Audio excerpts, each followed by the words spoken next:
is TK and stop. Like a gamer for TacoYaki anime.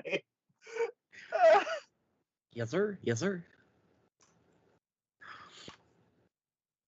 Continue. You're good. We're good. Hi, 3 weeks late. Hello. It's been an ordeal. Week 1, I'm sick and I have problems at work. Week 2, I have a different sickness and I still have problems at work. Everything's breaking, as you can tell.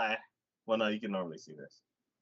I'm going to be looking over this way most of the stream and not straight ahead because one of my computers, the baby computer's broke. So now I have to move everything over here to the other baby computer.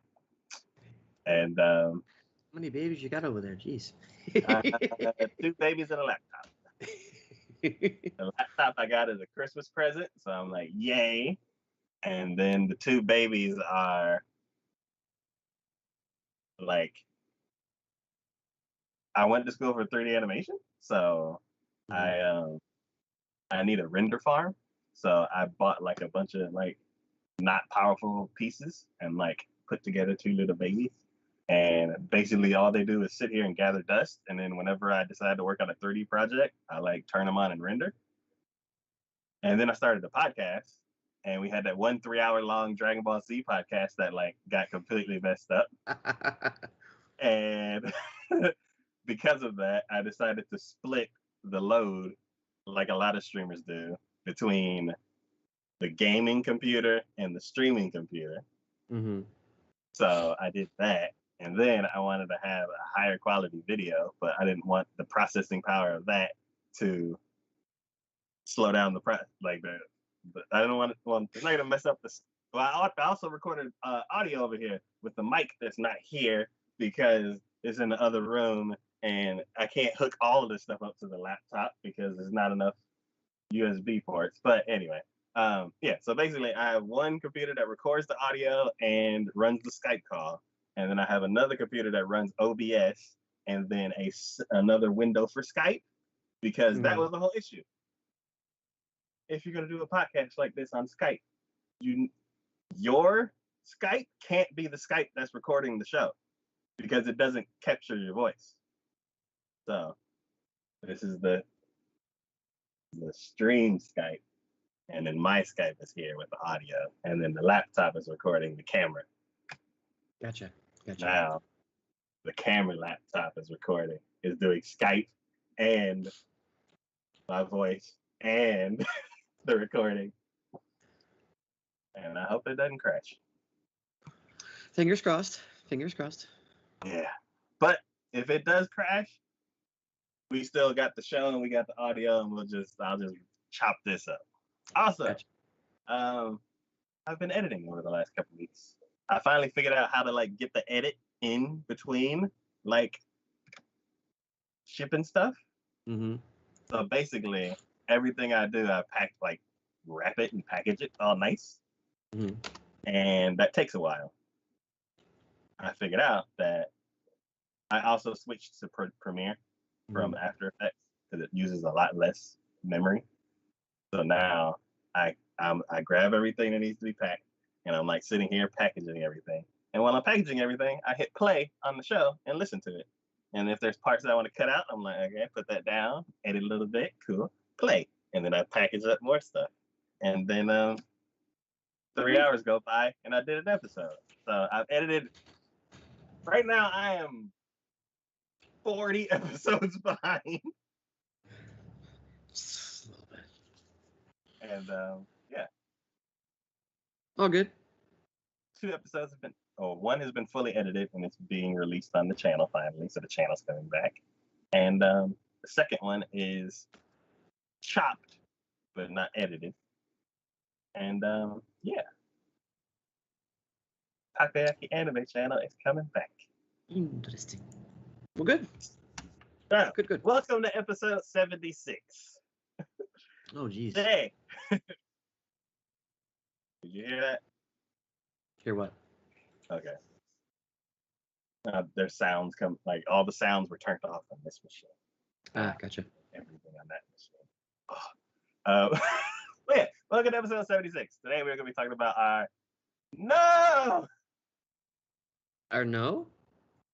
final thoughts, not initial thoughts. I didn't even realize you'd said that. I was so just like,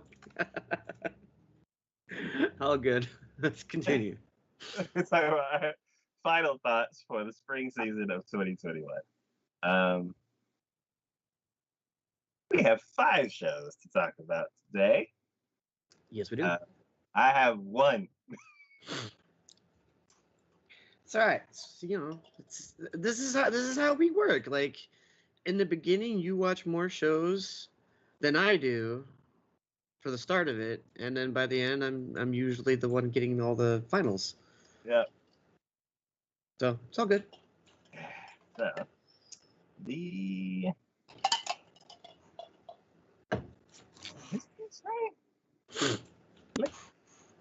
oh, okay. Hmm. It's been 2 weeks too long. You've forgotten everything. Oh, I'm like, I'm supposed to. No, I don't use that anymore. Oh my god, I've upgraded and forgot the whole process. Anyway, the first show. Cameron. Anyways, go ahead. The first show we're going to be talking about is My Hero Academia Season 5. So, I suppose, do we want to talk about like everything up to this point? Because it's obviously continued further past what the initial spring would have been. Usually whenever it crosses 2 seasons, I like get caught up and like kind of predict what's going to happen. And then for the initial impressions, I just skip because it's still going. And then I cover it at the end. So one pattern that I have noticed from from this show is they kind of 2 things usually happen. Mm-hmm. It's like season 5, we're gonna have our tournament arc, and then we'll have the story arc. And we've basically just finished the tournament arc, and now we're moving on to the work study part, where they're gonna explain like what's going on in society behind the scenes and all that kind of stuff. Well, I feel like for a show like this, when you have so many characters with so many different powers and everyone kind of all hitting the same, like you have to have a tournament to show, because they're not being able to show everybody progressing.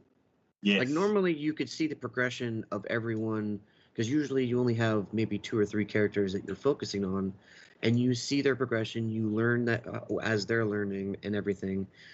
But in this one, before it was just 1A that we were mainly focused on. Now we're focused on 1A and 1B. Yeah.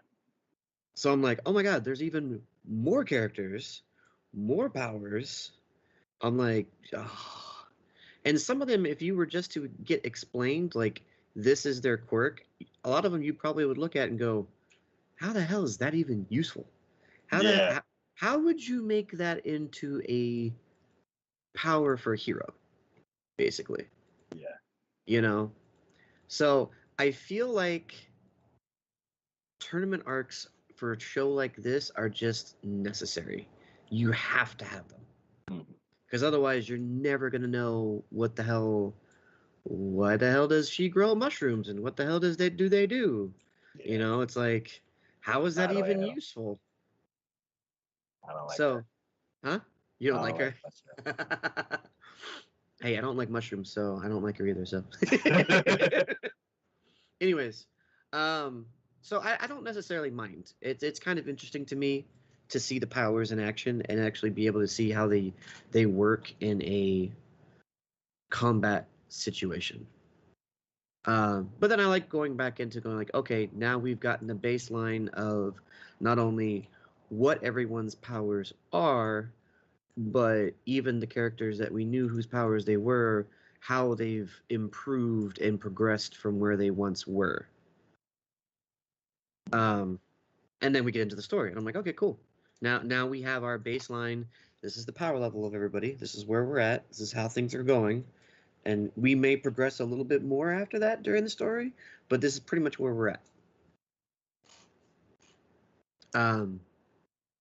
But I think the biggest thing that should probably be mentioned and talked about is obviously the main character, Deku. Yes. And his progression as is so far. I am very much on the fence. About? So, on paper, Mm-hmm. it makes sense. Mm-hmm. He has no power. He gets a power. He's mastering that power, Yeah. and then he gets another power, and then he's mastering that power, and then he gets another power. It's basically like how Naruto went through his process. But thinking of him as the protagonist, he was always the underdog, and he got this great power, but it didn't just flip the switch and make him overpowered. No. He struggled with it all like a lot, and still does to till this day. I kind of feel like that should have been it. Um, Having this other like crazy power that he'll eventually get the hang of. At first, I'm like, Deku, you've changed. You're on your path to being overpowered. I'm like, I don't know. So Well, okay, so for me, two things. One, in the very beginning, the very first episode of this show, Deku said, I will become the greatest hero of all time.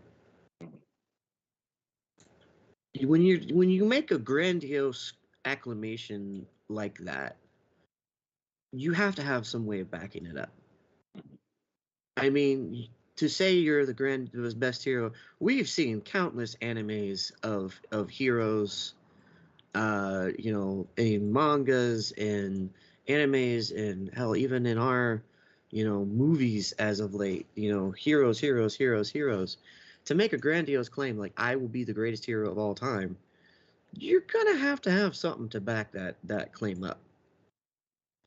And even though Deku never had a quirk to begin with, I almost feel like Deku's situation is akin to Steve Rogers in Captain America. okay. Because I look at it this way: Steve Rogers, when especially if you go by the cinematic universe, the Marvel Cinematic Universe, he was a weakling. He was a little guy, and he lost countless fights that he was in. And we only saw like a very brief glimpse of that. But the one thing that he never did was he never backed down from what he believed in and what he knew was right, irregardless. Yeah. And even the scientist, and before he became, eventually Captain America, told him it was his heart what made him who he was. He was a good man. And the thing about Deku, as far as a character goes, is because from the very beginning, I like, and I think they set up his character very well in regards to that. Is that you saw from a very young age that he was obsessed with heroes, specifically All Might, and that still hasn't changed. He still idolizes All Might. But even then, it's not just All Might, because we saw, even from the very first episode, he was writing notes about all the different heroes. Like he wanted to know. He was so infatuated with all the heroes, All in particular, but everyone. Um, but I think because he did not have a quirk, I think that worked towards his advantage in regards to this. And I say that because it set up his. I'll take for an instance. When he first met Gran Turismo and did his study with him, Gran Turismo, after his first little matchup with him, said he's going to be something, eventually. Like he knew looking at him, he's like, oh, he's going to go far with this. He never had that with All Might. It wasn't necessarily something he said with All Might, I don't think. He just knew, he thought, the way he said that and the way he came across with that, I feel like he thought, oh, this is going to be even bigger than All Might, is what I got from it. Like, wow, he's going to, and I think that comes from, and this is why I said from before, Deku's ability, his understanding, because he has so many heroes that he looked on and understood their powers and how they worked and what they did with them. I mean, he even utilized just from he knew how Eraserhead did with his scarf deal, but even that one match he had with Bakugo, he utilized it after having seen it work once. And he understood it. Like, he wasn't perfect with it, but by God, if you can look at something and immediately understand having looked at it once, that's an amazing feat on its own. Yeah. And I think that's what he has in spades, I believe, is what his ability to grasp that, understand that, and utilize it to his advantage. His strategy and his knowledge and understanding of quirks is his biggest asset. Yeah. And I think understanding where now that we're learning more about I keep mixing the two, trying to think about it. Is it all for one or one for all? One for all. There we go. Yes. I keep in my mind I keep mixing, okay. One for all. We're understanding more about that quirk. It's understandable because of how many people it passed on to. That, do you think every single one of those people didn't have a quirk? Like, All Might said he didn't have a quirk to begin with. But understanding there was, like, what, 6 or 7 different predecessors for before that, I think? 7 before All Might. 7 before All Might. Yeah. So, like, understanding that, you got to figure each one of them probably wasn't quirkless when they got the quirk. Because even All Might said he could have, in, like, when that deal that they had, it was during the sports festival, the tournament arc there, when Deku was doubting his ability to use the power, and All Might said, "You think I should have given it to Todoroki?" Because it's like, with his power added on to that power, it would have been huge. So it's understandable that some of those other people would have had quirks, and the way, since it's passed on, kind of makes sense that some of those quirks would latch on and continue to be passed as well. Yeah, because it was kind of like a DNA transfer kind of thing. Yeah, because it's DNA that's passed on. So the idea behind it and the reasoning behind it, I believe, is sound. I'm like, okay, I totally, like, it actually, if that didn't happen, it would make less sense to me. Yeah. It's interesting by the fact of All Might never knew about this, and I don't think previous predecessors knew about it either. It wasn't until it reached Deku, and maybe it's because of how much because the way they said it, it's like it gets refined. It's refined more and more as it gets passed. Yeah. And now that it's reached Deku, it's reached that critical stage, I guess. Yeah. So I mean, to me, it's all interesting. I'm like, and I almost it's one of those situations where like you almost feel bad for Deku because, like you said, he's barely even been able to master or get a hold of All Might's ability with strength. Like he's still trying to get a hold of that without hurting himself. Yeah, it's Now all of like a sudden he has another ability and even more abilities that are supposedly coming down the line, and it's like, and it really frightens me is the one dude that he got the ability from that with the the rope or the shadow tendrils or whatever yeah, said, "You're shadow. lucky I'm the first one to manifest because I'm the easier one." And I'm like, "Oh, that's scary. That's scary." Because we saw how much destructive force came out when that one came out. And yeah, that's the easier one to control. What's going to happen when the other ones manifest? Yeah. And then the only trigger for this is his thoughts. So it's like, oh God, you have to like be zen almost the entire time to not manifest anything else. Yeah. You know, what happens when he's in the middle of a freaking battle with a villain and all of a sudden another one tries to pop out because all of a sudden something else happens and his thoughts like go a certain direction. Yeah, it's like, What happens if his thoughts go dark? yeah, like what if like somebody important to him gets hurt and he just like goes Super Saiyan? Well, it's like what happens if that happens and he all of a sudden his thoughts are I want to hurt this person for hurting my friend. Yeah.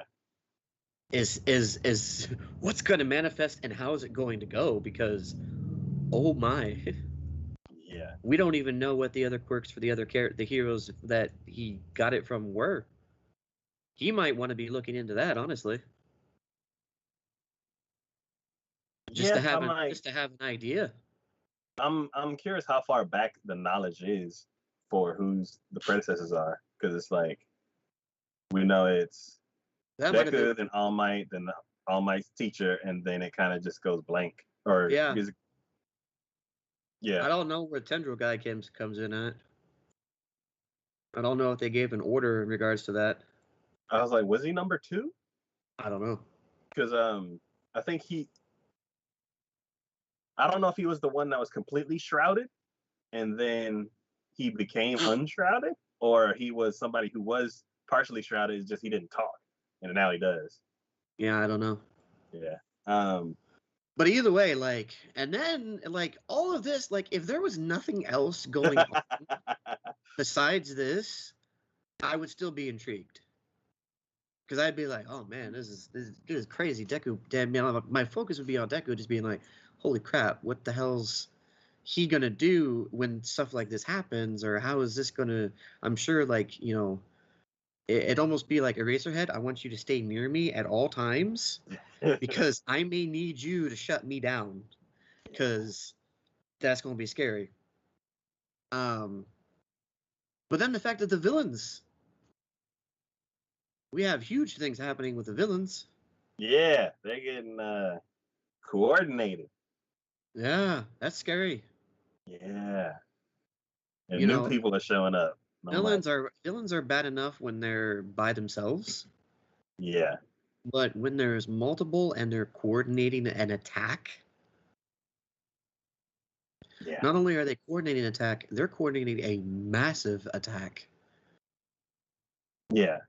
They're like Apparently they're like their numbers are what 100, 20,000, 200,000, some ridiculous 100, number. 100,000? Yeah, I knew it was like some ridiculous number. I'm like, you serious? I mean, even if they're low level villains, that's still massive. yeah, Like you saw what that only group that came in during their training that first time did with the first Nomu that got introduced. yeah, and they got the Nomus. Yeah, and they introduced now a new thing where people have a drug that boosts them up. Which I was like, didn't they have that? But I was like, oh no, that's Index. Yeah, They were yeah, listening to exactly that like song. this. Yeah. No, so uh, I'm like, we have villains teaming up. They have the Nomus, which they're probably refining and making even better at this point, or whatever they could do. And they have this drug now that increases the potency of people's abilities. Yeah, even with the Nomus, like their tests aren't really going the right way. It's like What happens when people they get them right? it's like who's actually controlling the strings? Like what are they trying to do? Because it's like there was a deal made across both sides, and they're like, I'm gonna bring this person, and then you need to bring somebody who's like around that same level. And like the Nomu was way stronger than it was supposed to be, and it went against the top guy, and Yeah. it just chaos happened. And Yeah. then afterwards, they're like, "You weren't supposed to bring that," and you're like, "You weren't supposed to bring that," and I'm like, "Who's in control of this situation?" Like, Yeah. things are spilling way out of control. Yeah. I'm just like, there's something. Obviously, there's still some kinks to work out in their coordination efforts between them and everything. But the scary part is that they're more coordinated than they were. Yeah. And the fact that that means that they're testing these Nomus, so that means they're refining this process. They're making things better. So it's like, what's gonna happen when this goes sideways? You know? Yeah. And then Blank Face now is talking, and I'm like, oh no, he was dormant for like a few different seasons, and now he's talking. Yeah. Yeah. So this is some scary stuff, and the fact that now the most recent thing, Hawk is saying that they might need the kids when all this goes down in like what, however many months I think they said. Yeah.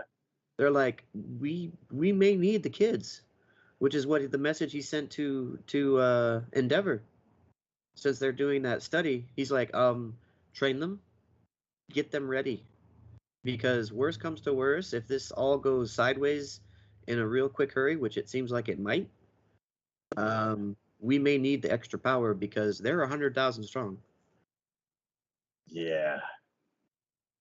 So, and it's like there isn't really like a total of how many heroes are out there, and then what the students are like maybe what 100. yeah. So I'm like, this is gonna be bad. I mean, there's going to be chaos. When all this breaks, there's going to be chaos. So, in my mind, I'm like, Deku, start learning how to control this shit because we gonna need it real quick. Yeah. So, Froppy made her return as like not a side off to the side character, but more of a like on scene for side character. uh-huh. So I was like, that's cool. Yeah. I always love Froppy. Froppy is just she. Did you know that she could camouflage? No, I didn't know, but it makes sense. Yeah, I was like, why is she? She's camouflaging. Yeah, because frogs can do that. Yeah, I was like, oh. So I'm like, all right, cool. I guess we should also talk about Bakugo. Oh yeah. Because his progression, there's a lot going on there. He has progressed a great deal more personally as a character than anything else. Yeah. And it shows because even the other students already had this preconceived notion of how Bakugo was, and then was surprised when he actually opted for teamwork. Yeah. But see, I like the fact that yes, he did opt for teamwork, but it's a teamwork at his level. Yeah. It's like my style of teamwork. Yeah. It's not like, oh, I'm waiting for your ideas or your thoughts. He's like, no, I'm going in. Y'all watch my back, but at the same time, I'll watch your back. Yeah. He's like, none of this sharing. It's like I'm star. I'm still leading. I'm still taking control of things. You're just gonna have to match my speed and match my tempo.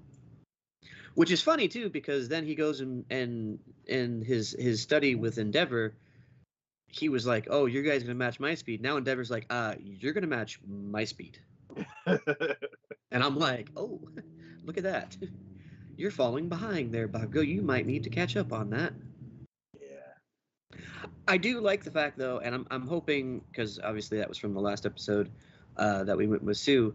I'm hoping maybe we get maybe 1 or 2 episodes going forward where there's a little more like knowledge being passed that we see. There's a little more knowledge being passed that we see with Endeavor, Bakugo, Deku, and Todoroki. Like, but I'm hoping that just like we kind of skip over some of that a little bit. Mhm. You know, it's like, yeah, give us another episode or two of them progressing, learning more, doing better, or whatever, and actually being able to keep up with Endeavor. But I wouldn't be at all upset if, since we skipped from them doing their thing to Todoroki and the other one, or not Todoroki, Sue and them doing their thing, Mhm. that by the time we get back to Deku and Bakugo and Todoroki, it's like the day before they're about to leave Endeavor's uh, hero place. You know what I mean? Yeah. Like they've already progressed now. Like we've reached that point or whatever, and Okay. they're more proficient in what they're doing, and we just move on from there. Like I wouldn't be upset about that. I'd be like, oh, okay, cool. Okay. Because I feel like they have it within them to be like, okay, we'll give you this episode to show you how they have progressed and how they are better. But then we're gonna jump right into now going into the actual story part itself. You know what I mean? Mhm. Like that would be fine with me. I'd be like, cool, absolutely, let's do that. Let's, because I feel like there's more we could, you know, they're like, if we do that jump gap where they're like, all right, 6 months have passed, now we're here, For like three and months. or yeah, like whatever, how much, you know, it's like, yeah, here we go. Yeah. Here's an episode to let you know this is now where their power level is at, and now we proceed. Yeah. I guess maybe an episode to kind of like cover the other teams to be like, they're also learning stuff too. And then it's like 3 months later, and then it cuts like it cuts, 3 months later, it cuts to the villains actually launching the plan. Yeah. And then we cut back to the villains, like, hey, the heroes like defending against it. Yep. Like that would be fine with me. I'm like, yeah. See, that's why I said this series has a good pacing. Mhm. Like they know when to rush it and they know when to do more detail stuff with it. You know what I mean? Yeah. Because that's even like with the tournament arc, with like even the sports festival. Like everyone wanted to see what Todoroki and Deku were going to be like. Everyone wanted to see what Bakugo and Todoroki were going to be like. But then when it came to the other ones, they did it all in like 1 episode. Like, Yeah. here's all the other matches, 1 episode. Yeah. And then we continue on. You know, it's like, all right, I'm good with that. You know, so I appreciate how well. I don't know if that's the same way it was in the manga, so I don't know if it's the manga creator that did that, which I would appreciate, or if it was just the anime studio. It was just like, hey, let's just hurry these things along. Let's hurry these along, but then we're gonna get to the stuff that we know everyone wants to see. They're doing it less, but they still recap stuff at the beginning, like I know. 50% more than I would like. Like, I Yeah. get it, watching like from week to week, you may not remember some stuff, but I'm like, it's a lot. Yeah. No, I agree. I agree.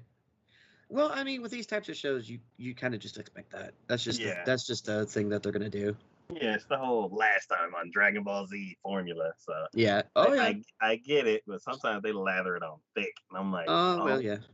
like Well, and it's like, what is it? The whole thing about introducing everyone's quirks. that part I'm fine with because it's like like a sentence at the top. I'm like, the part that got me the most was like the tournament arc. Like, they did one battle, and then they're like, and the last battle, here's all the highlights from it. And I'm like, yeah, I know, I just watched it. And then the third battle, they're like, here's all the highlights from the first battle and all the highlights from the second battle. I'm like, how many battles are there gonna be? Please. please Well, stop. And then by the end, they're like, this happened, this happened, this happened, and here where we are. And I'm like, yeah, do it that way every single time. Like that. Oh God. but I mean, like, for that episode, the last episode that came out with Tsu and the Dragon Lady, Selkie, and all them, it's like, okay, Selkie, I can totally see, by all means, sure, but the one girl with the using her life energy as like waves or whatever that come out from her, I'm like, we literally had her, and you introduced her like towards the end of last season. I know what she does. I'm aware, and it's like, and then the lady who turns into a dragon. I'm like, yep, I know her power. And Selkie, it's like, okay, sure, he was like 2 seasons ago, but I still remember he does everything a seal. Yep, yep, okay, cool. Yeah, where they like cut away from what's actually happening, and I'm like, and this person, Yeah, like yeah. they're introducing them for the first time. And then his second in command, good ears. Yep, yep. Nope, I know what she can do. Yep. I'm like, all right, yeah, I get it again because some of these haven't been introduced in a while, and there's so many characters with so many powers, but at the same time, I'm like, must we every single time we come back to these characters and reintroduce them in such a way? I'm like, do you even re-record what it is that you like the voiceover when he's saying it, or do you just use the same voiceover and just loop it back? Because it's the So same thing. He says the exact same thing. so for that, I'm like on the fence a bit. Like there should be a number of episodes before you like call back to it again. Yeah. Like for the seal powers and the hearing thing, I forgot. I was like, he looks like a seal, so it looks like he has seal powers. So I'm like, I get that. And for them to mention it, I'm like, fine. But if they like cut away and like show like a picture of him and then like his hands do this and his feet do this, I'm like, no, don't do that. Yeah. I'm like, just give me a quick reminder. Be like, he has seal powers. I'm like, oh, okay, cool. Yeah, that's right. And he's like, she can hear good. I'm like, okay, cool. Yeah, let's go. But yeah, don't like disrupt the story to like cut and explain. Because then I'm like, and then the problem is that in that episode, I mean, I know it was kind of a filler episode, anyways, but in that episode, you had how many different, like what? 1, 2, 3, 4, 5, like 6 different heroes in there, and we had to stop for each and every single one. Except they didn't do one for Sue, did they? I don't think they did. They didn't do one for Sue, and they didn't do one for Uraraki. yeah, I think they're like, oh well, we did them in the tournament. All right, you should remember that. And I'm like, yeah, we should remember them all. Like, they're like, all these other characters will remind you what they are, but these are the main characters. You should know what they do. But then the next season comes up, and what's going to happen? They're going to reintroduce them. Yeah, they're like, hey, guess what powers they have? We're like, frog! They have powers of a frog! Shut up! She controls gravity. I get it. Oh. I'm just like, come on. Like, I don't know. It's like, some of them, they hit spot on, and I'm like, cool. And the other ones, I'm like, I know.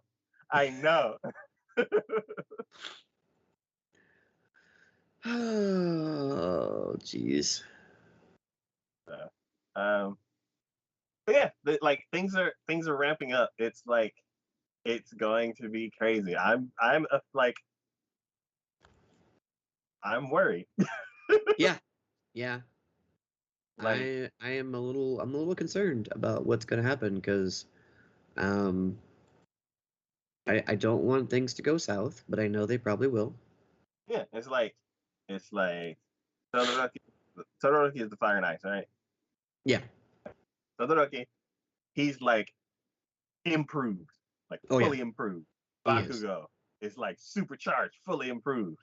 And then it's like Deku is like, he's better, but now he has a very serious problem. So now we're like, we have some issues. And then they're like, and the villains are just getting bigger and bigger. And I'm like, if Deku didn't have that one problem, I would have been like, maybe we can pull this through. Yeah. But now I'm like, this is gonna be bad. Yeah. Because not only are the heroes going to have to worry about the villains, but they're going to have to kind of keep an eye on Deku and be like, hey, Yeah. you okay? I got very mad for like 15 seconds when Hawk was talking to the other guy. And which one? Like the Dobby, I think is his name. The one who controls fire? No, the one that has like little patches.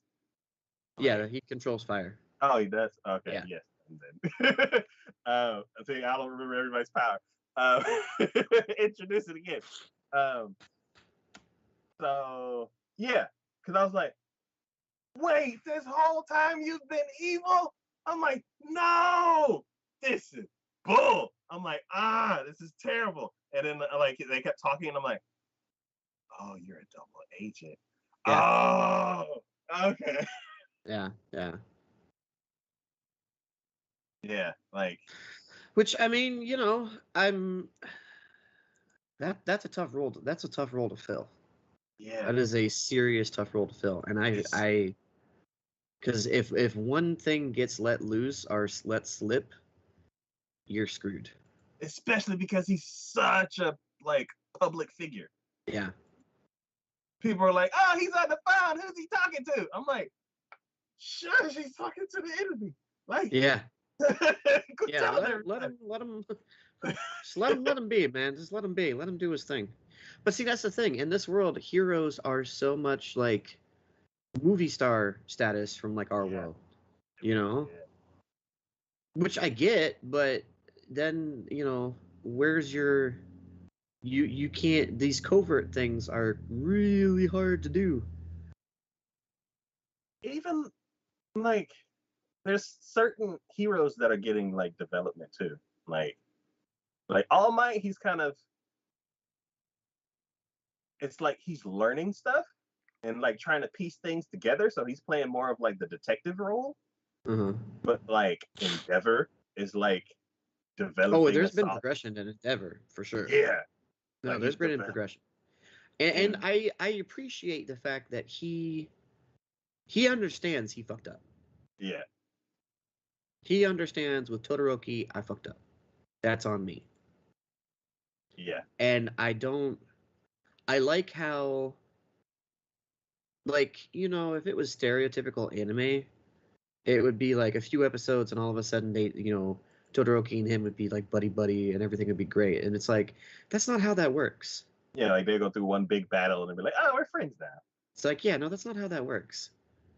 I mean, he almost like, and this is why I really like it, because when Endeavor had that situation where he almost died, like Todoroki did feel for him. Like he was upset. So it's not like he's completely uncaring about Endeavor. That's a son and a father. You know, and I don't care who you are, if your dad were to die or get close to death, you know, you're going to have at least some little feelings about that. To a certain extent. You know, you may not be completely bawling or anything like that, but you're still going to have some feelings about that. But then, you know, when he sees him next, it's not like he wants to give him a big old hug and you know, make sure he's all right. He's just like, you know, he's being open and honest with him about everything that's transpired and the way he is and the way he feels about him. And I appreciate that. Yeah. And Endeavor had that moment where he was like, you know what? I took it for granted because he was actually talking to me that he had, you know, maybe moved on a little bit from that.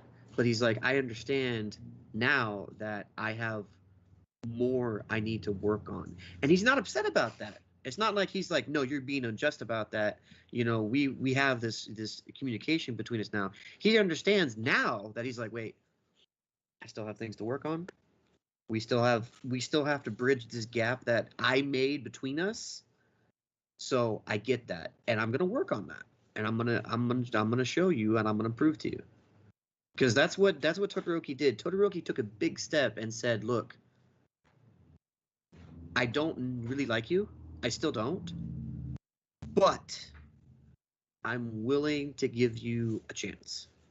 I'm willing to watch you, see what you do, and then make the call from there." Yeah. And that's the wisest freaking thing you could ever do, because I'll say this: actions always speak louder than words. Yeah. I do like also the fact, like, because of that, he, during certain battles, he's learned his shortcomings, and he's realizing that closing off his father and like trying to just ignore everything that comes from him, like especially like just using fire in general. Yeah.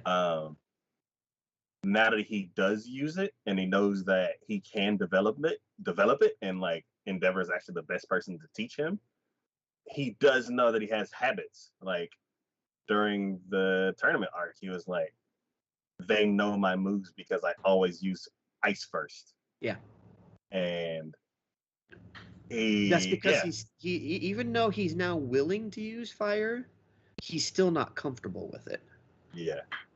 There's still, and I appreciate that, there's still that stigma for him of he still hesitates when using it. He'll use it now, which is a big progression for him to be able to actually go to that point of actually feeling like he can. But he's still kind of like, I don't know. You know, there's that hesitation. Yeah. So, especially against the metal guy, he's like, fire is the perfect thing to use against him. And he's like, this is the most that I can do, but it's not enough to win. And now he's like, I need to improve it. Yeah. So, yeah. Another person that like it's a side main hero, but like she got a tiny bit of development is like Mount Lady, where she's like where was the development in that I missed? Well, it's like she's showing off her knowledge instead of like being a showy like celebrity that everybody's like, oh, she's so pretty, blah blah blah. She like knows how to handle like media coverage because of like how Bakugo did the interview. She's like, all right, this is how you should do it. This is how you that part. Yeah, like that one little. No wonder I mentally glossed over that part because I was just like, let's move on. I don't even want to know. Yeah.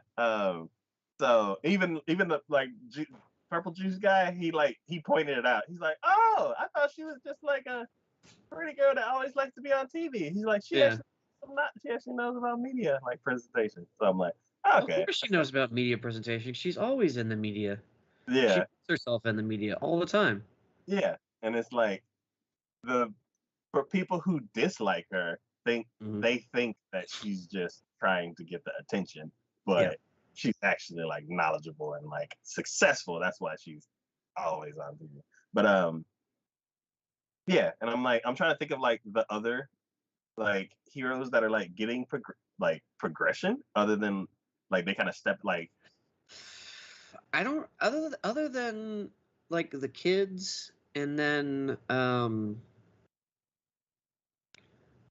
think, you know, obviously we talked about Endeavor and such. I really don't think like maybe oh god, their teacher. Why am I blanking on his name now? The one who can, huh? Eraserhead? Yeah, Eraserhead. Yeah. There's really no other heroes that they've really been focused on for the most part. It really nothing really strikes out at me. Yeah, and if they do show up, they just kind of do their like. They're there for like cameos essentially, and then that's it. Yeah, exactly. I will say Eraserhead, the fact that he took on oh god, the kid who can brainwash people. Mm-hmm. That's a progression for him. Yeah, and gave him like the little like thing. I almost see the relationship between All Might and Deku as the same between Eraserhead and that kid. And then Hawk and the Third guy. Oh, yeah. Yeah. I would agree with that too. Okay, so one thing that kind of like I can't stop staring at it, but like um before he always like kept that cloak on, right? He never like took the cloak off and was like, ugh. Who? I can't remember his name. Like the third guy. Oh, him. Yeah. Yeah, he never really showed his arms, but like in this series, he's just like, ugh. Like your arms are so bright compared to the rest of you. I can't stop looking at your arms. Maybe that's why he hit him all the time. He was just like, they don't follow along with the darkness that I'm going for here. I definitely feel like his character has a great deal of potential for improvement. You need, man. The other I guy was just I Aggie. just don't know what he would like. Who would be the best person other than Hawk for him to be under for tutelage? You know what I mean? Like, who would be a person that he could learn something from other than Hawk? Who did? Were all of his work studies with Hawk? He did work studies with Hawk. That was the very first one after the sports festival, I think. Yeah, because he actually went through like how many times he did the work study, but I can't remember if he went to a different person or not. No, I think it was always Hawk that he went to. Okay.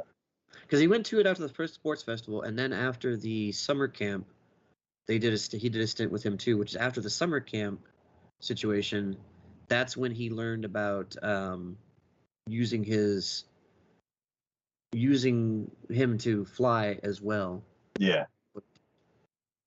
Um, Yeah, he was annoyed by it too. He's like, why you keep picking me and then making me do paperwork or whatever he was doing? yeah, Like, stop! I want to actually learn something. yeah. So I think he has a great deal of room for improvement. I also think that the creation girl has a great deal of room for improvement too. Like, I think it would be cool if she could actually learn. Like, she was already kind of getting it on that one tournament arc that we did, where she made like a cannon essentially. Yeah. I'm like, all right, start learning, like, creating more simplified, complex things. You know what I mean? Yeah. Like, it'd be great, like, not as a lethal weapon or anything, but like if she could all of a sudden make like a trank dart gun or something like that. Mm-hmm. You know what I mean? I'm like, that would be cool.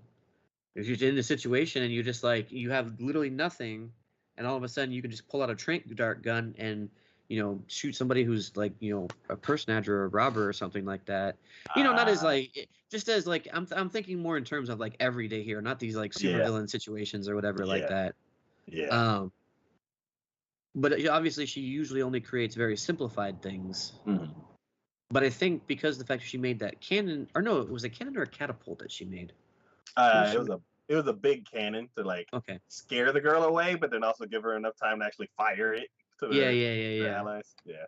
So like if she can make a big cannon like that and actually be able to fire it off, I don't see why she couldn't make a smaller, like an actual like like I said, trank gun or something like that. I think that would be cool. Yeah. It's like I see there's room for improvement on some of these. Like I don't necessarily know how you would improve the dude who turns himself into hardened steel or rock. I mean, other than just getting harder. I don't know.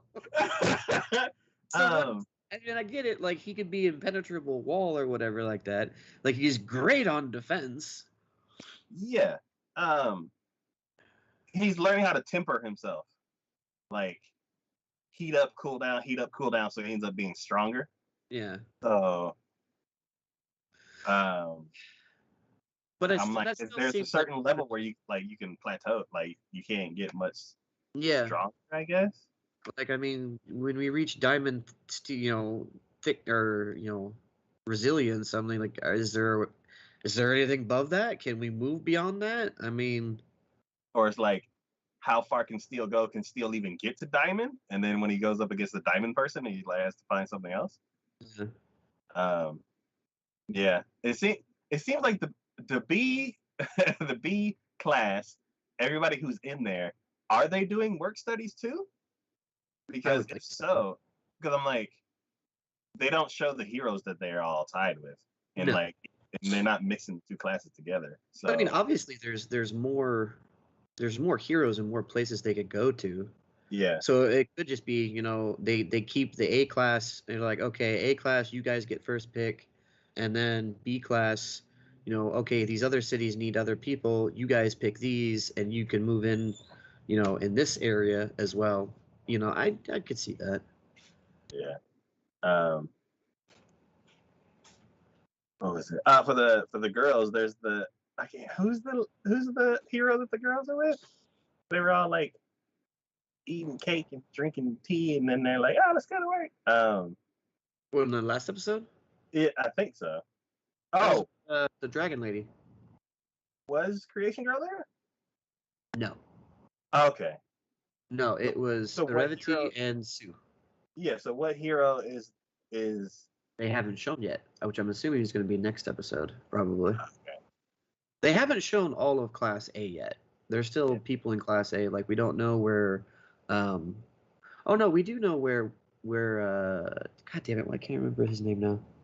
The dude with the mufflers for on his legs. Oh, He went back to that one dude he did his first study with. was his brother there, or was his brother like doing something separate? Oh, Genus. No. The dude who controls water. In the very, very first work studies that they did, when he was going to fight Hero Stain, Mm-hmm.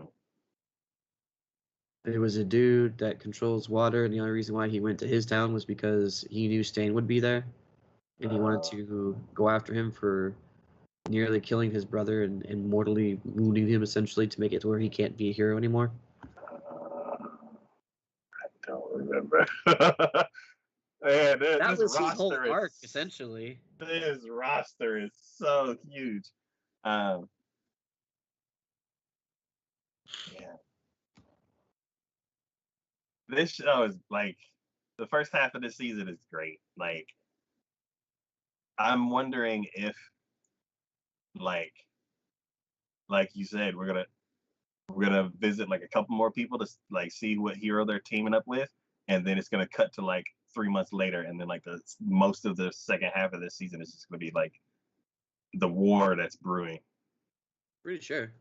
I'm pretty sure. So I'm like, what can next season be about after this? I'm like, we still got six more powers for Deku to get. Yeah. And I'm like, unless they all just come all at the same time, I'm like, Hey, there's a possibility that may happen too. I'm like, what? 3 more seasons of powers appearing, or like they all appear in season 6.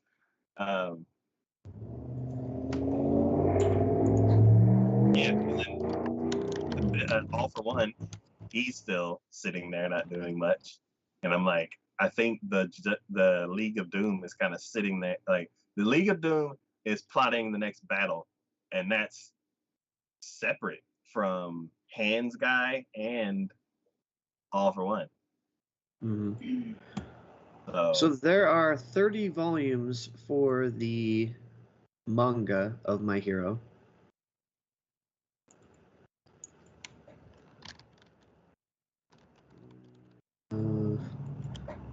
we need a manga person to be like, oh well, season 5 is only like volume 20, so we still got 5 more volumes of show to do.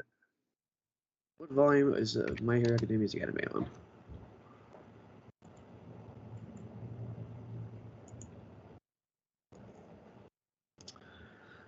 Broken into sagas and story arcs. Following are the story arcs.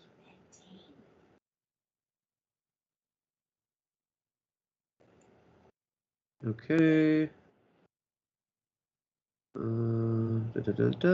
Battle Trial arc. Yep. The USJ arc. Yep. Sports Festival arc. Yep. Hero Killer Stain arc. Yep.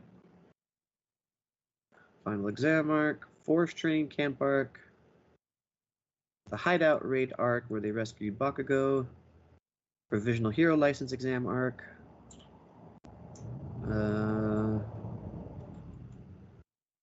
Oh, that's the Night Eye arc. Yep. Video course arc, U.S. festival or UA school festival arc. Is that him? Night Eye? He tried to go back to Night Eye. Night Eye died. Yeah. Oh, that's not the guy that we were talking about, trying to find out what hero he went to. Okay. No. Pro Hero arc. This is pretty much now where we're close to. The joint training arc.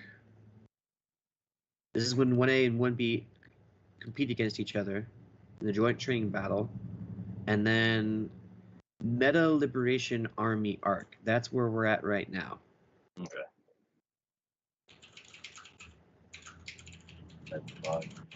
Oh, and yeah, so the Endeavor Agency arc, which is that. Okay, so we're on that right now. So there are 1, 2. Oh, we've almost caught up to the manga. Okay, so I guess that's why they're doing like once a year. Like, okay. There's a Paranormal Liberation War arc, and then the next one after that says Final Act Saga. And the first arc's called Villain Hunt arc.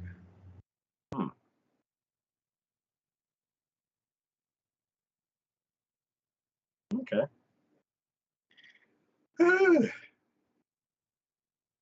Things are getting intense. So, I mean, we're narrowing it down. So he may be starting to learn powers at an accelerated rate, I would say. Okay. Oh, anyways. Yeah, I think maybe Endeavor's gonna like, and it was funny when he was like going off like he normally does and like just spitting out tons of information. Endeavor's like, okay. What yeah, Endeavor kept up with him. Yeah, and he's like, what about this? And he's like, oh yeah, blah blah blah blah. And he's like, yeah, let's try that. Like, yeah. Everybody else get it. Everyone's like, wait, you understood him? You followed all that? I'm like, yep. True professional. Hell yeah. But, so. Yeah, I'm curious what Endeavor's approach is going to unlock, because I'm like, maybe that'll be the key that like all the other powers just flow right out. Well, I'm sure it'll give him a good foundation to start with, but I think it'll be a case of each power is going to have his understanding of the way he does things is going to have to adjust probably for each one. Maybe not like dramatically, but at least to a point where it's like whenever a new one approaches, it's going to be a little chaos to begin with, and then we'll start, locking them down a little bit at a time.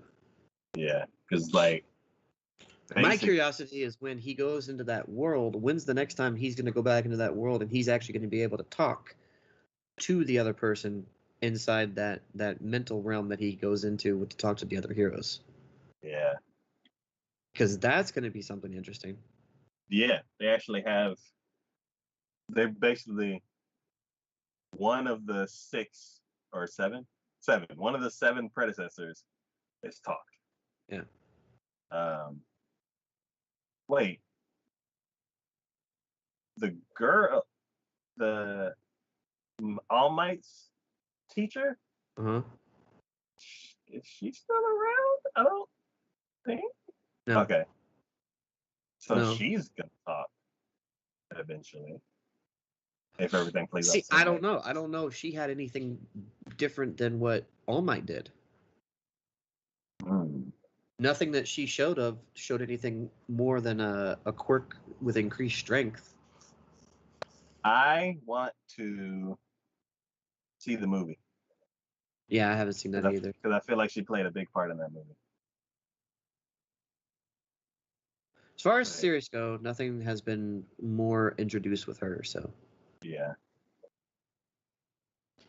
Yeah. So I'd like to see a little bit more of like All Might in his prime, and like maybe there's like some little bits of information here and there to kind of like help understand what's going on now. But yeah. Ah, I can't wait. This show's so good. All right. The next show we're gonna be talking about is How Not to Summon a Demon Lord 2 or Horseshoe. So yes, I watched. So okay, I think my original prediction on this is that I saw a great deal more interesting fantasy dynamics that I was hoping would be expounded on, and maybe to downplay some of the more ecchi elements that they had in the first season. And I feel like I kind of got that a little bit, but I feel like there was still probably a little too much ecchi moments in this. Okay. It could have toned down it just a skosh more to my liking, and I would have been happier about it. Because the moments that he had that weren't involved with that were good. Like, I felt like we were really expounding and really getting to know more about the characters and um, his personality improving, as it were. Mhm. And I appreciate that. Um, one thing that I kind of learned, like because I'm going back in the previous episodes and like editing it, like Yeah. 38 or 39 was one of the ones where the first season came out, Yeah. and going into it, you had the same hopes. You're like, well, I see the characters, but I really hope there's not a lot of ecchi, and then they cut to the end of the season, and you're like, there was a lot. Yeah. And it's kind of like Yeah. the same thing with this season too. Well, okay, so it wasn't as much, I feel like, as the first season. Okay, that's cool. I feel like they did tone it down a scotch, but they could have toned it down a scotch more, and I would have been happier with that. Because character wise, I think there were a lot of moments that came across, and I was like, I felt like the main character was progressing a great deal more than what I got in the first season. The character in the far back, the rabbit girl that you have in the picture there Okay. in the background, he ends up picking her up along his travels with the other two and the priestess. Um, and she's like a street urchin essentially, and he needed some information and her the use of her skills in order to basically follow through with what he needed to do. And when they accomplished what they were sought out to do, they were having the big celebration, and she ended up disappearing. And the reason is because she's a street urchin. One, she didn't think she deserved to be with them long term wise, essentially, and two, um, I guess she kind of felt bad about herself. Didn't think that it was very much a loner sort of situation. And then some guys basically approached her saying, "Oh, you were a part of this. You should have gained a whole bunch of money." And she was like, "I didn't take a single dime from them or anything like that." And then they started to beat the crap out of her, and all of us, and the demon lord dude asked the priestess, "It's like, wait, where's she at?" And she's like, "Oh, I think she left." And then it cuts to that with the rabbit girl, and all of a sudden at the end of the alley, all of a sudden here comes Demon Lord. Excuse me? What are you doing? and he handled them solidly. And then the next scene you see is her on his back as he's carrying her back to the celebration and everything. And he asks her why she left, and she tells him, and he goes, "Well, you're always welcome with us." Like there was a heartfelt kind of a moment in which I was like, "Oh, that's nice." It's like you you didn't have to go that far. You didn't have to do that, and it wasn't expected of you. And in fact, technically speaking, as this demon lord persona that you've cultivated for yourself, it wouldn't have been a shock to anybody had you not done that. But you recognize the contributions that she had, and also recognize that she's in a rough spot, and decided to take it upon yourself to go, if you need a home or you need a family, you're welcome here with us. And I'm like, all right, I'm cool there. And then like there was an instance where a general from the demon lord in this world that he's in tried to attack the city that he was in, and he solidly handled that, and the battle that ensued with that, I was just like sitting there going, oh yeah, because he's like, he's got the power. And in fact, he ended up, the city that he went to, the dungeon that was there was his dungeon. Like, he had actually created a dungeon to protect the treasures that he had accumulated while playing the game. So then when he went there with his party, he distributed weapons, armor, trinkets to everybody. Nice. And then he, got some different gear for himself that he had left there. So when he then faces this, as the attacks happening while he was there, he teleports up into the battle, and I'm like, oh, it's about to go down. And sure enough, I'm like, yep, never stood a chance. Never stood a freaking chance. Much to the amazement of the general that was protecting that city. And it almost felt like a slime moment where when Rimuru and his gang went to go defeat the orc army or whatever, that was attacking the lizard men. Yeah. And like the shock of the lizard men, while everyone was handled like very abruptly and with little effort. That's what it kind of felt like. So I just had like a huge grin on my face the entire time watching it, because you're just like, oh, y'all are screwed. And sure enough, that's what happens. But again, there were the ecchi moments that came in every now and then, and I'm just like, here we go again. Yep, here it is. Let's avoid. Nope, don't need to see that. Nope, that's not fine. Nope, let's avoid that. There's no point in that. Then you just wanted a boob shot. Okay, cool. All right, and now we're back. Okay, cool. And I guess just because it's like they've set a precedence from the first season, and now we're in the second season. So it's like, well, we still have to have it in there. So I'm like, all right, but can we just you brought it back just a little? Can we bring it back a little bit more? But again, it ended with an open ending basically from this season. So I mean, if they do another season, I'll probably watch that season, because I mean, learning about the characters and the relationships now that he's had, it's. So for those watching, if you can get beyond the ecchi that is in there, it's a decent show. Is it one of the best, isekai fantasy shows I've ever seen? No. Is it going to give you anything new or interesting to watch other than all the other isekais that are out there? Probably not.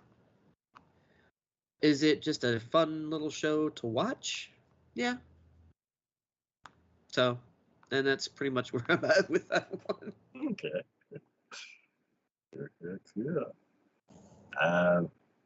Yeah, I'm episode 1, season 1. The next show we're going to talk about is Mighty Mashita Iruma-kun 2. Yes. So, Demon School. This has become very interesting in regards to this. So, in the first season, Iruma got a ring that I think had once belonged to the previous demon lord or something like that. And it has, basically, it needs to be fed magic, which is something Iruma does not have. But once it's fed, it can produce, or he can utilize it to use magic. I guess as it says in the little description you have there for that. Uh, Eventually, at some point, it gets its own personality, and like some like ghostly figure, kind of little figurine, almost like about I don't know 2 feet tall or something like that, roughly, comes out of it and starts talking to him. Okay. Um, it knows everything that he's done so far, and so it's been aware of all of this, I think. And at one point, he so demons have what they call their evil cycle, in which they get so much, I guess, stress and it's almost like a mental state where they become the worst versions of themselves. But Idama's a human, so he doesn't have that. So at one of the conversations he was having with this entity inside of his ring is that he didn't understand what that was like. So the ring decides to take matters into its own hand and goes, Oh "Oh, no. you don't know what that's like, right? Well, let me allow you to experience that." So the other one on the other side of Idama is Idama in his evil cycle, technically speaking. Okay. But it was interesting because usually they say it's the worst version of yourself, right? Well, in this version of him, he wasn't really necessarily evil, I would say, to a certain extent. Like he still helped people out. In fact, what this was almost was a more confident version of himself. Just he always had a plan. Like he always was kind of scheming in the sidelines. I always had some ulterior motive. Ulterior motive, you just didn't always know what it was until it became obvious as far as what it was. So his first day in his evil cycle, he notices, as per usual, the classroom that he's in is always looked on as the worst of the worst. So like people actually dump trash near his classroom or whatever, and he's like, "No, I'm not about this. This is wrong. You know what? We're gonna change classrooms." So that picture you have of all the locks and everything, that classroom was the classroom of the previous demon lord. And since there was been no demon lord after the previous one died, it's been sealed. So he goes to his counselor and goes, I want you to open that up. And he's like, excuse me? Yeah, we're going to use that as our classroom now. He's like, no, you're not. He's like, well, what's going to take to get you to do that for me? He's like, you know what? If you get the approval of every staff inside the school, I'll open it up for you. And he goes, okay, we could do that in a week. I'll give you 3 days. If you can get the approval of everyone in 3 days, we'll allow it. And it was an interesting thing to behold because he actually see, and this is where it's like it's becoming more and more and more obvious that he is going to be the new demon lord, because he actually, so the reason why his classroom was the way it was is because he's got a whole bunch of misfits in there, people who are just like quirky, weird, don't really fit in, are sometimes a little bit dumb, or just not really motivated. He actually motivated his entire class. He actually changed the perspective of the entire class to be better than they were. And they managed to pull it off. Much to the chagrin of his counselor that he went to, and to allow this to, he thought he gave him an impossible task to do and actually managed to make it work. So yeah, at this point, they are now in the classroom for the demon lord, the previous demon lord, and things are just progressing steadily along that path. But it was interesting to see his personality shift, as it were, and the fact that he exudes confidence to a point where normal people who would have tried to step up to him, he didn't even have to say anything. He just had to be there or look at them, and immediately they just shut the fuck up, or they wouldn't do something to him. And it was funny too because his best friends, Clara and Asmodeus, like it wasn't like, okay, so Clara, she's this little quirky demon girl and whatnot. At one point, his first time as his evil form, I guess, he's in the classroom, and this is before they switched to the other classroom, and he's like, "Oh, it's drafty in here, and I'm cold." He's like, "Clara, come here." She goes over to him, and he's like, "Sit on my lap." She sits on his lap, and she's all just like blushing and everything, and he's just like not even commenting. He's reading a book while he's got her, and then he starts patting her on the head, like absent-mindedly, and I'm just like, all right.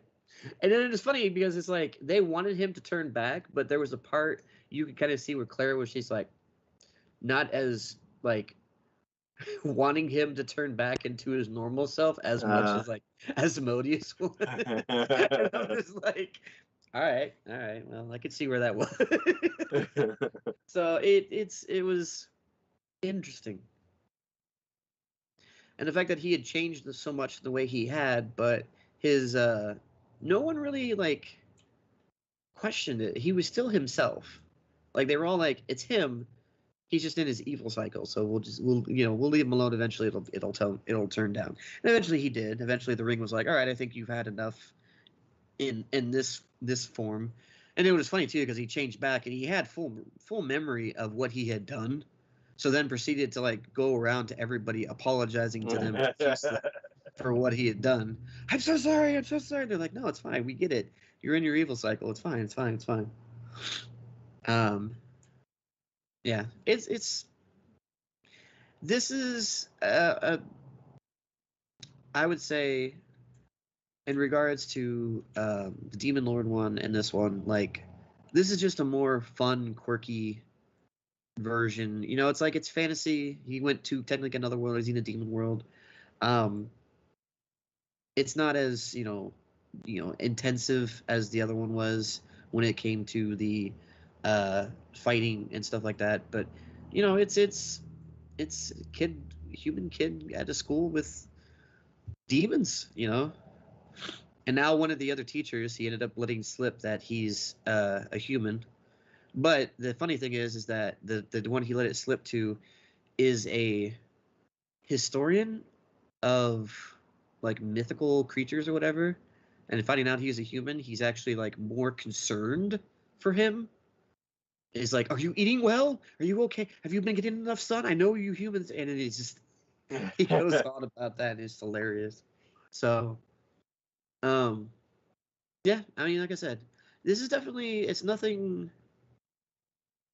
It is different in its own way because it kind of takes the idea of a human in a demon world, but he's like actually functioning and stuff like that. Yeah. And it's interesting in that regard. So it's a fun anime. Nothing hugely groundbreaking, but I probably would recommend this one a little bit more so than I would the previous one, just because it does have an interesting premise to it. And eventually, I am sure he is going to become the new Demon Lord. I just don't know if by that time everyone's going to know he's actually a human as well, and how that will pan out as far as whether or not people will accept him in that regards. That's pretty much where I think that's going to end up, and I'm just curious how all of that's going to turn about. Yeah, either whether they'll find out that he's a human before he gets the position, or he'll get the position and then reveal That he's a human. Yeah, that he's a human. And just how everyone will react. Yeah. I'm pretty sure Clara and Asmodeus, his two friends, are going to be perfectly fine with it. Hmm. And the way he's been, becoming friends with his other classmates, I'm sure they'll be fine with it.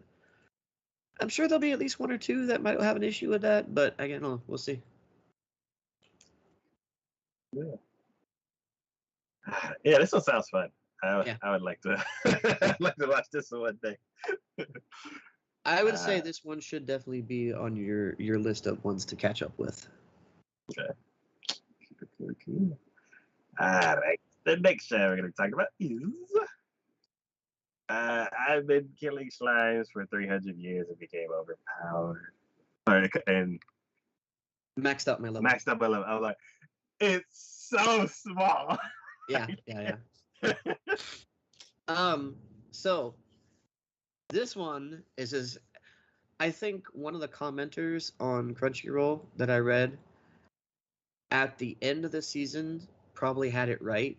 Is like, oh, I'm so sad that the show is in, not because it was an amazing show, but because it was such a easy going slice of life anime that it was, to them, it was their way of relaxing at the end of a day, or whenever it came on, just a nice way to just unwind, watch an anime that you didn't have to like all the way care about or anything like that, but it was still interesting enough that we were like, okay, cool, yeah, oh, look at that, that's funny, oh, cool, so it's not, again, we're not in that realm of like, oh, this is groundbreaking, like My Hero Academia or something like that. It's just like, it's a pleasant little anime just to kind of enjoy, watch, and have a little fun with, because there's no stakes in this.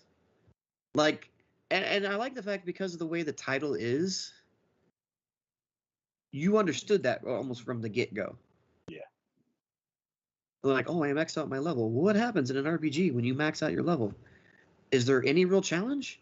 Usually not, because in RPGs, they don't usually expect you to max out your level in order to go at, like, even the final boss. Usually they're like, oh, someone was going to be probably around level 60 or 70 around this time, or maybe even 80, somewhere in that range, when they reach the final boss. So we should kind of gear it to about that, so that way they don't, like, just get completely wiped when they get there, but at least it'll be a challenge. And then that's kind of like the way this was. Yeah, it's like they won't, if it's a person who just mainlines the story and gets to the boss, they'll be a little bit underpowered, but it'll still be like not too much of a challenge to where they'll have to go back and do the stuff they don't want to do. Well, I mean, there's usually like, they're like, okay, I probably should go back and do at least a few things just to kind of get myself back up there. So that, because if you mainline a story in an RPG or whatever, prepare to have some really hard times when you get to the final boss. You are not going to be happy. It's going to be a struggle, and you will probably die a few times before you can finally get the hang of it. And probably you will only win if you do that by pure luck, usually. But yeah, so every challenge that she came across, every entity she ever fought, it was no contest. There was no, the only contest would be if she was actually motivated enough to do what she needed to do to handle the situation. That was pretty much it. And it was fun, the characters that she met along the way, the two girls there being slimes, and from the lost from the souls of all the slimes that she killed, and the vengeance that they felt in regards to that. Got to them. That's right. Yeah. I got to the dragon building the house, and I'm like, this is cool. Next show. Yeah. And then along the way, she meets an elf that she becomes friends with. She also is that lives with her. There's a ghost that ends up living with her. And then what was it? Oh, and then she becomes friends with one of she becomes friends with the main demon lord, essentially. Basically treats her as her One-sama. Yeah. Yeah, go figure on that one. Oh my god. Yeah. But it was fun. Like, there was nothing, like I said, nothing overly overly dramatic about it. Nothing overly. You know, the dragon eventually went home at one point because her sister was getting married, and then the blue dragons decided to attack the red dragons. And when it was only when they were in trouble that the witch was like, all right, fine, and pretty much handedly handles all the blue dragons in one go. You know, and then at one point, you know, her daughter turned back into a slime, and she tried to get her to help to get her back to her other form, and she had to meet this other slime that was in a tournament, so she had to enter into a tournament. But it was pretty much a One Punch Man scenario, where every time she went up against anybody, poof, they're out of ring, poof, out of ring, poof, out of ring, and it was just like, wow. So, you know, funny moments occurred. I think the one of the demons that she ended up another demon that she ended up befriending, every time she summons her to her home, she doesn't get the coordinates exactly right. So every time she does, she ends up basically putting her into the bathtub in their house. So the first time she did, it was the water had been filled up in there, but it was cold water. So she ended up going in there and screaming really loud as she got dunked into cold water. But now every other time, even though I think she corrected her on how she did the spell, she tells her basically they fill the water with warm water, and then she comes out with like a towel or whatever, going, "Oh, that's a nice bath I had," as she's drying off her hair. Like she just expects it now. It's like, oh no, that's gonna happen. So I guess it would suck falling into an empty tub. yeah. So, but like I said, like there was never. I mean, at the end, it's just them all living together and her just enjoying her life. You know, continuing to enjoying her life. Okay. You know, characters that she met along the way. Town loves everybody that's there. You know, they have fun doing what they're doing. So, I don't know if this will ever get another season, but I don't know if it necessarily needs one, or you know, if we do have one, it's just going to be. I wouldn't expect anything more out of this. Mm-hmm. So, but like I said, I agree with the person. The last one of the comments I saw in the last episode is just like, oh, I'm only sad only because it's just like this was a nice, enjoyable, fun anime to just kind of veg out to. That was just an easygoing experience. Okay. So again, is this bringing anything outstanding or interesting or new to a genre of isekais and fantasy? No. This is all pretty standard, and I think they even lean into the cliches a bit, just because they know it's a cliche, but there's nothing else they're doing about it anyways. So they just go like, let's just go into it, you know. But yeah, I mean, it's a fun joyride. I enjoyed a lot of the situations and things that they got into. I think at one point the elf is a pharmacist that makes essentially energy drinks, but she knows how to. She uses mushrooms for a lot of it, I guess, and she, of course, she's like, "Oh, I'm an expert at this. I know how to do everything with it," but she's a bit of a ditz. Mm. So when they were out picking mushrooms, the witch was helping her because she wanted some other herbs for her own garden and stuff like that. She grilled up some mushrooms for them to eat. She's like, "Oh, these are delicious and they're perfectly fine." Well, one of the mushrooms that the elephant ended up eating was like one that's kind of an aphrodisiac, essentially. So she started coming onto the witch, which she was like, you need to stop. You need to stop that right now. That is not happening."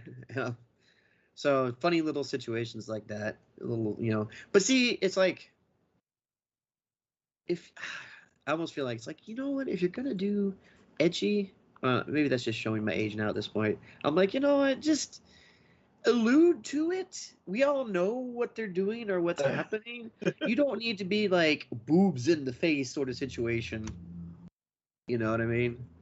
It almost works better and is more of a comedic effect when you're just like, they're like, you see her, the elf, getting all like on hands and knees walking over to her when they're sitting next to a fire or whatever, having grilled the thing and having kind of like flushed face or whatever, going, you know, looking at her, going, "So, can you help me with?" And she's like, "No," and the camera like pans away from that situation and it cuts back where she's like tied up or something like that, and going, "All right, when's this effect going to go away? Because I'm not letting you out of there until this is done."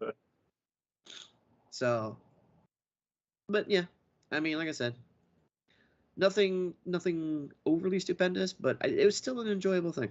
So if you're ever just in the mood just to have a nice relaxing time with some laughs every now and then and some interesting characters, you know what? I guess as closely as I could say this to be, it would almost be sort of akin to working. Okay. Just because it's interesting characters. Yeah. There's really no stakes involved in this. There's nothing like, monumental happening or whatever. And most of the time, everything's just played for laughs, anyways. God, I miss working. As soon as you said it, I just started going through stuff I remember. Yeah, this show was fun. Like I remember watching the first one or two episodes, and yeah, I definitely want to get back to this one. This one was fun. Oh yeah, for sure. I'd probably recommend the other one a little bit more, just because there's more depth to it. Okay. But this would probably be right after that, probably. All right. The next show and the last show I think we're going to be talking about today is The Saint's Magic Power is Omnipotent. So, this, I feel like, is unlike the other ones. This one has good characters, good depth of story, and kind of brings some new qualities to some aspects of fantasy that I enjoyed as far as that goes. So, I know, and I know this wasn't part of my initial thoughts, but since we had some time in between the other one, and I was running through some animes, I saw this on Funimation, and I was like, "Oh, I meant to watch this. I'm gonna get to that." Yeah, I don't think I started this one. No, this wasn't part of one of our initials, so I thoroughly enjoyed this one. So this girl in our world, so it's typically this guy. She's working an office job. She goes home, and after she enters into her apartment, a magic circle appears underneath her, and essentially she gets teleported to this other world. Now, typical thing, summoned as a hero, or in this world, in this situation, a saint. But another girl was also summoned at the same time. And typically speaking, when this spell's done, it's only one person that gets summoned. So they were a little brought back by the fact that it was two. Okay. But the prince who had ordered this summoning basically ignored Sai, or Say, I think it was Say. Ignored Say and went to the other girl and called her the saint. So Say was just like, "Well, can I just get, sent back home?" And they're like, "No, sorry. It was a one-way kind of deal." So she was very upset in the very beginning. But they did feel bad by the fact that they did summon her to this world. So they basically, they took care of her. They allowed her to do whatever she wanted. But they thought of her as just a victim in this circumstance. And so the reason why they get summoned to this world, by the way, is because there's this miasma that runs around this world, and when it becomes too much, they summon the saint because her mere presence pushes it back, and then she can also, when she learns how to do it, can dispel the miasma as well. So every now and then, this world needs to have that happen, only because it just becomes to the point where this miasma, it literally creates, like, it changes the living creatures into monsters, essentially. Yeah. Isn't that like a typical use for miasma? I know that did that for Inuyasha. It's been a while since Inuyasha, but I think that was the same with that one too. Okay. anyways, so she eventually becomes involved with herbology. There's a scientific community that is in this world that studies herbs and makes potions with them as well. And she had a hobby when she was in our world of, herbs, growing herbs and utilizing them. She usually did it for like cooking aspects and stuff like that, but she knew a lot about herbs and stuff like that. Mm-hmm. Then she learns that this community, so she joins them, and she starts making potions. She learns how to use very basic magic at first, because like you mix this stuff, the herbs inside of water, inside of this pot, and then you infuse it with magic, and it causes it to become a potion for healing and stuff like that. Okay. Well, in the beginning, she ends up finding out that no matter what, because there's low grade, mid grade, and high grade. No matter what grade she does it at, her potions are always like 1.5 times more effective than your normal potion at whatever grade she would have done it at. Uh-huh. So first she thinks that's just, maybe that's just because she came from the other world. No one knows if maybe she might be the true saint and the other girl maybe isn't or whatever.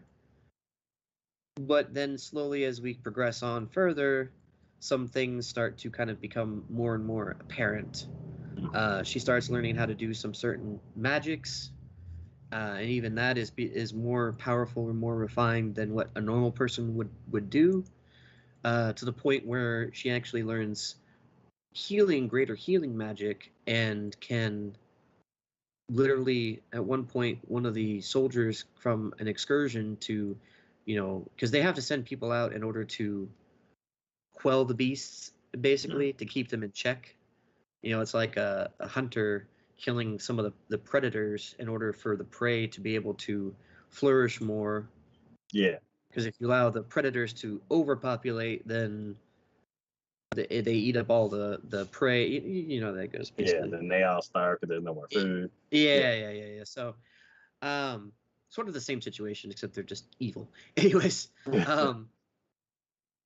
one of the parties came back, and somebody that she had begun to know had lost their arm in the battle, and she ends up regrowing the arm.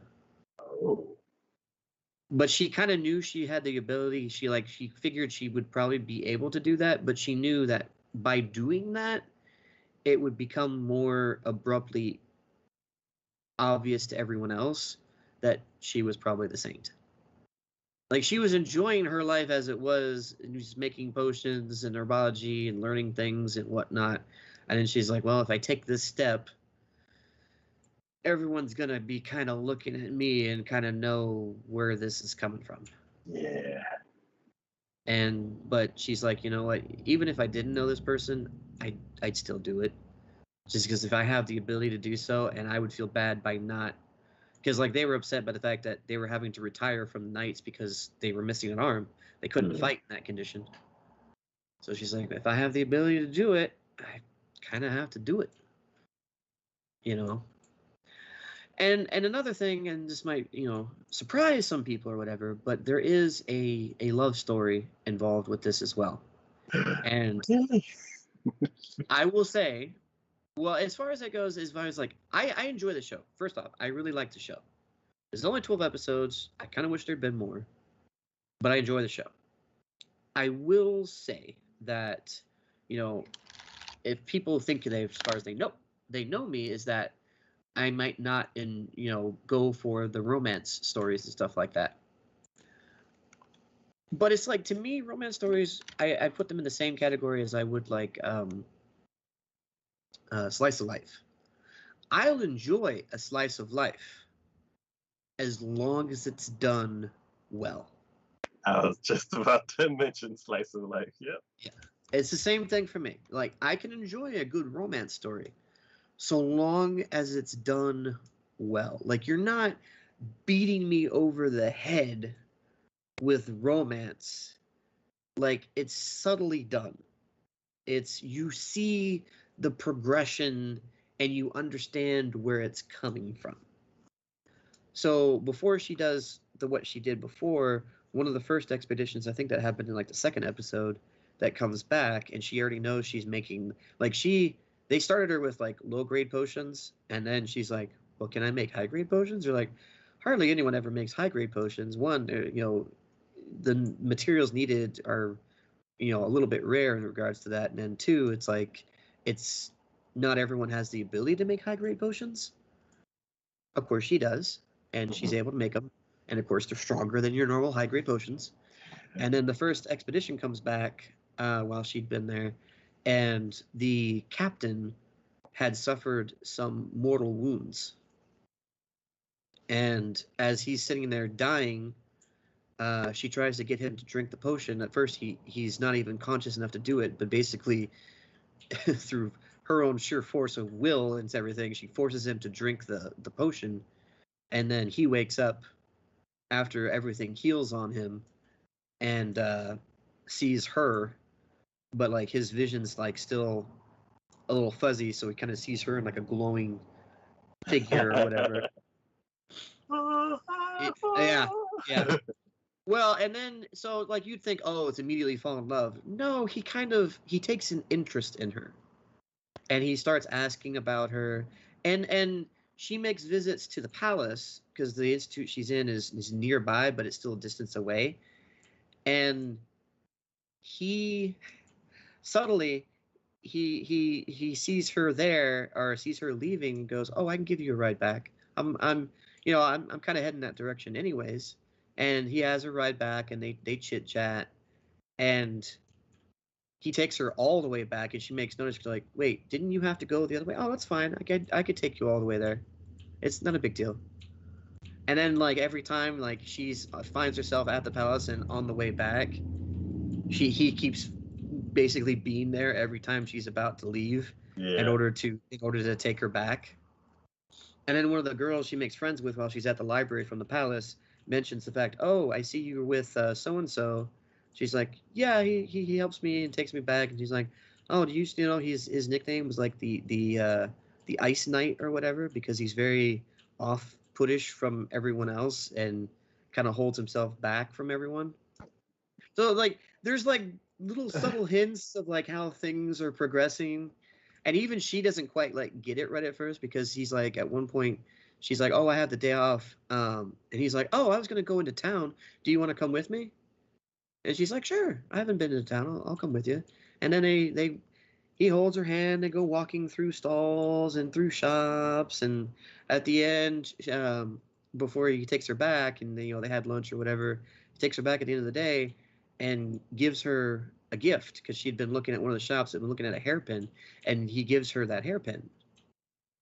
And he was like, oh, I appreciate, she goes to the person of the order that she's in, of the science order or whatever, and he was like, and he's friends with the with the other person, and he was like, so how was your date? And she was like, date? What do you mean?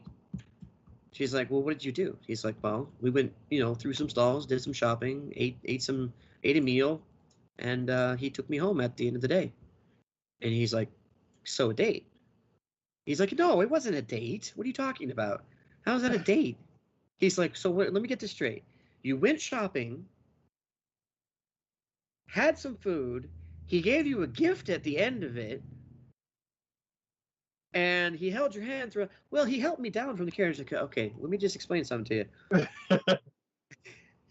A nobleman, yes, he will help a lady down from a carriage or whatever, but he doesn't hold their hand the entire time going through a city and showing her the sights and having a meal with them and giving, especially giving them a gift. And she just kind of stops and goes, oh. So it's like, when you have a romance story that starts very naturally, like that is adorable. it's adorable, and it makes it, you feel like it makes sense, and it's actually like earned. Whereas so many of these other ones that try to do a love story or something like that, they're like, oh, they're in love now. It's like, no, there's a progression to this. They're not gonna all of a sudden like get married a week after knowing each other. What the hell are you? No. There's you. They get to know each other. They spend time with each other. They go out with it. They talk. There's a progression to, and I appreciate that because I think so often, I mean, and I almost think that in our society as at large, people have this romanticized version of like relationships, and I'm like, that's not right. That's not no. That's not how real relationships are or even should be. There's time, effort, energy, and you don't all of a sudden start with someone going, "I'm your girlfriend" or "I'm your fiance," even basically. It's like you start off with like your friends. You get to know each other. You progress from there. It's like um, there's like three different versions of relationships in like media. There's like the standard one where it's like, I like you. Do you want to be my girlfriend? And she's like, yes, I like you too. Let's be girlfriend. And they start dating, and then like Yeah, it just jumps right into it.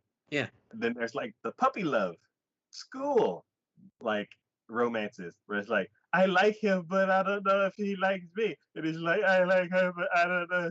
And then they spend the whole episode trying to get together, and then they finally get together at the end.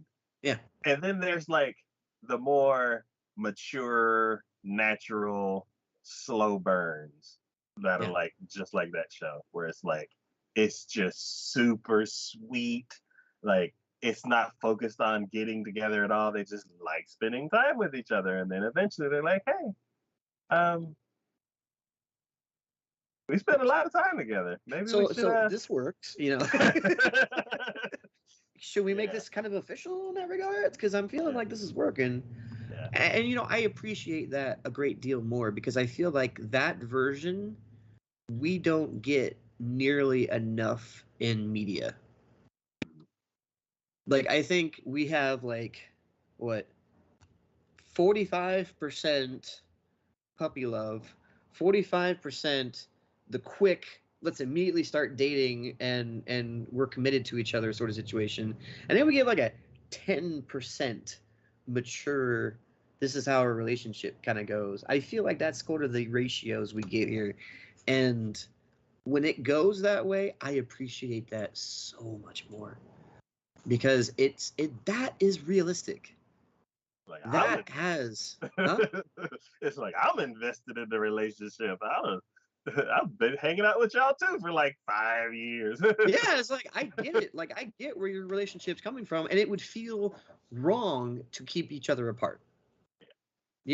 That's to me is like how everyone said is like Captain America. When they thought about that relationship between Peggy and Steve Rogers and everything. It's like you saw them progressing. You saw and there was a great deal of time, even though you didn't see all of it, there was a great deal of time they spent together, they talked to each other, and they never even necessarily made thing ever like official as far as that goes. But at the end of Endgame, you would have felt bad if he didn't go back, given the opportunity, and be like, you know what? I'm gonna spend my life with her. I'm gonna spend my time with her. I'm gonna get married to her. Like you knew it was earned. And I feel like that's just what's missing in media so often is that idea is just it's like so many unrealistic expectations go into that and I'm happy when you see something like that to actually come to fruition. So either way, I mean there's a great deal of fantasy in this one, there's a great deal, but there's also practicality in this which I appreciate as well. You anchor any sort of media, but especially fantasy, in our world when you give it rational, realistic expectations as well. And the way they did a lot of things in here, like there are consequences to things. You knew an expedition going out had a fair chance of failing or having people come back that either dead or severely wounded. And I mean, that's just like Attack on Titan. Yeah. You knew every expedition going out, there's a good chance half of them are going to be gone, or most of them are going to be gone by the time they came back. You know what I mean? So that's kind of what I felt in this. I felt this was very well grounded. It had, you know, good fantasy elements, good romance elements, personal. The characters themselves were done very well as far as how they interacted with each other, their feelings, their emotions. You saw and understood where each person came from and what they did. And I think a lot of it, there were some very good, mature responses to a lot of things too. Because the prince, the girl that the main Psy ends up meeting in the library and befriending, is actually the fiance to the prince. The prince spends his time mostly with the other girl. So at first, there was jealousy involved in that. But she confides this to Sai, who goes, look, here's the thing. As like me, she came from another world. And our world, it's okay to hang around even with somebody who has a fiance because it's understood that that's not even the part of what's going on. In your world, I get where it's looked down at, frowned on for another woman to hang around with a guy who's technically betrothed. But you have to understand where she's coming from too. And if no one tells her this, she's never going to change. So she takes it upon herself to then go to her and talk with her and try to even befriend her. And I'm like, man, that's refreshing. Because what would have happened had it been another stereotypical anime in that regards? She would have gone off on her, or she would have been like hated her, been vindictive to her, or just not even tried to do anything about it. And I'm like, damn, that is like honestly refreshing because that's a mature response, but it's kind of realistic in that regard. Someone who actually goes, you know what? I understand where you're coming from. You're right. She doesn't understand that. She needs to be told that. She needs to understand that. But I'm not going to put it against her because this isn't her world. This isn't what she's used to. So, as it goes, out of all the ones besides My Hero, as far as that goes, this, to me, if you are wanting a really good, drawn in, great watch, fantasy story, this is great. I highly recommend this one. Out of all the ones besides My Hero, this would probably be at my top of the list. If My Hero wasn't a part of that list, this would be the top of the list. And I'm glad that I had the opportunity because we had some delays in our scheduling to get to this and to talk about this because I feel like otherwise it would have been missed, and that would be a shame because this is something, especially if you're a fan of fantasy, absolutely watch this.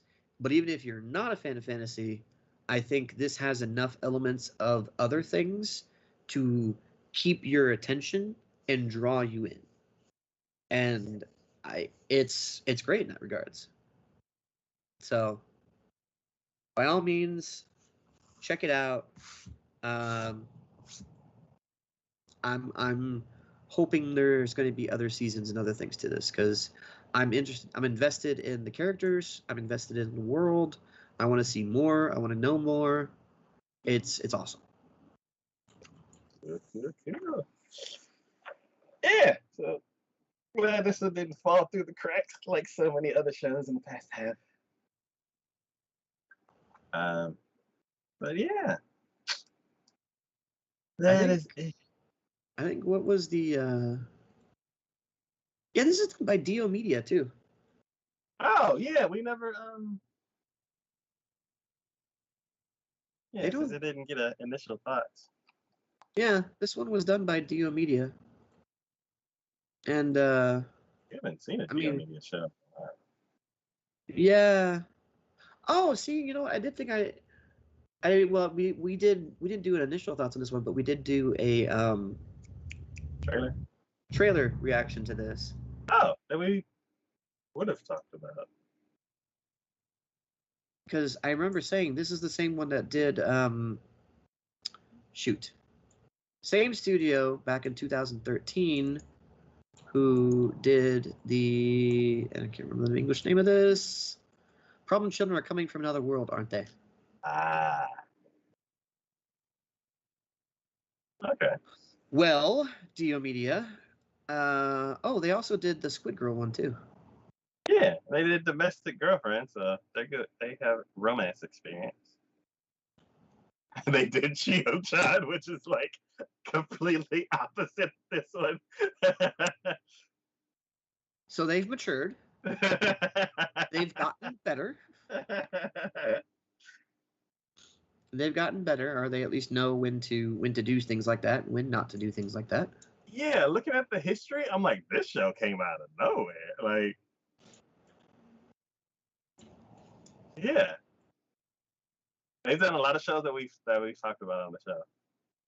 Yeah, so I'm glad to see. Yeah, I'm glad to see that this was a choice for them, because I think this is definitely one of the better ones that I've seen in regards to it. Yeah, fantasy romance, I think, done well, done right. All right, so that is it for episode 76 of Let's Say Ketchup. Yeah, 5 shows that we have finished during this season. We will be back next week. Your initial thoughts for the summer? Yeah. I will say, just as a FYI, as I'm thinking about it, there is a show for this summer that I am definitely enjoying, and I'm hoping you'll maybe take a look at it at least. I know it's one we talked about in the initial thoughts for the summer, or the trailer, the upcoming. It's it's on Funimation, and it's the shit. I'm looking for the name. Hold on. I hate how Funimation's list just. How a Realist Hero Rebuilt the Kingdom. Okay, Realist. Okay. Yeah. Check that one out. All right. I'd say, if possible, give it maybe 2 episodes on that one, if you can. Okay.